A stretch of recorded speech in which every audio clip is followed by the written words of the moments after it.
School tomorrow is still on, but with many students taking buses, officials call it a tough decision. KMTV Action 3 News reporter Shantae Passmore is live with an inside look at what goes into making that call. Shantae? Jenny, on a day like this, officials from Bellevue Public Schools will convene at 4 a.m. and drive along bus routes to monitor road and weather conditions.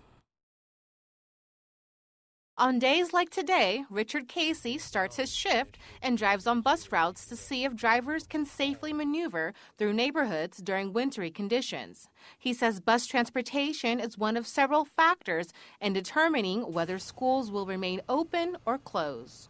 So we can kind of do a preemptive strike, if you will, and have our crews ready in the event we do have buses stuck. And in some cases we have areas where we just know we can't get a bus into because of steep hills, traditionally areas that don't get sanded early.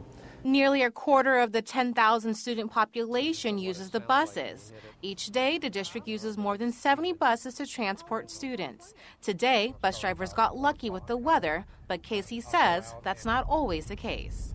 We have a great relationship with the city, so they help us out if we know we have a bus that's stuck or in an area that they can't pass, so they'll come out and help us when they can. And then we have our vehicle maintenance folks who have vehicle that can help push a bus. While precipitation is a big factor, Casey says drivers also face another hurdle during winter conditions. The cold is a huge factor on the school buses. When it gets down around below 20, a lot of times we will come in early and start our buses at least an hour before they go out on route. Casey says the decision-making behind keeping or closing schools for severe weather requires a great deal of team effort. As I mentioned earlier, bus drivers got real lucky today with the weather. But if severe weather does develop throughout a school day, school officials will then call parents to arrange a safe place for them to pick up their students if bus drivers cannot travel on their normal route. Reporting in West Omaha, Shantae Passmore, KMTV, Action 3 News. Ice and snow.